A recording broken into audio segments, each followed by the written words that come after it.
आणि मंगळवारी कॉक्रोच जनता पार्टीनं नागपूरमध्ये आंदोलन करायचं ठरवले। केंद्रीय शिक्षण मंत्र्यांच्या राजीनाम्यासाठी आंदोलन होईल। विविध सामाजिक संघटना यामध्ये सहभागी होतील। कॉक्रोच जनता पार्टीनं या संदर्भातलं आवाहन केलं। आढावा घेतला आमचे प्रतिनिधी तेजस मोहतुरे। शिक्षा प्रणालीच्या विरोधात देशभरात जे आहेत अभिजित दिपक्यांचे आंदोलन सुरू आहे। पुण्यात ज्या पद्धतीने प्रतिसाद मिळाला तो प्रतिसाद आता पुन्हा एकदा नागपुरात मिळेल का, हा सुद्धा एका अर्थाने प्रश्नचिन्ह एका अर्थाने उपस्थित होत आहे। आपल्यासोबत वरद डोरलीकर आहे। उद्या जे आहेत अभिजित दिपके नागपुरात येणार आहे। नागपुरातील ऐतिहासिक संविधान चौकात जे आहे ते आंदोलनाला सुरुवात होत आहे। काय एका अर्थाने आंदोलनाची जी आहे ती तयारी झालेली आहे?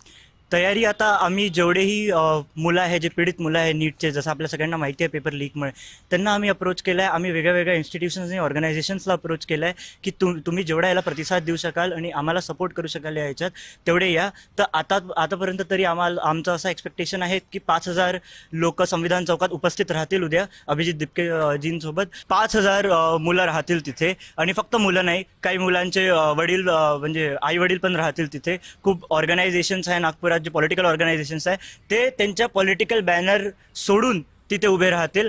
आता मी पण तुम्हाला नाही सांगू शकत की किती लोक आणि कुठले लोक राहतील, कारण आम्ही एवढ्या लोकांना आव्हान केलं आणि एवढ्या लोकांचा आम्हाला प्रतिसाद भेटलाय की आम्हाला पण नाही माहिती आता उद्या 5000 लोक येतात की उद्या 10,000 लोक येतात। आमचं असं आतापर्यंत हे आहे की 5 ते 6,000 लोक उद्या संविधान चौकात राहतील। कॅमेरामॅन मंगेश मोहितेसह तेजस मोहतुरे, जय महाराष्ट्र न्यूज, नागपूर।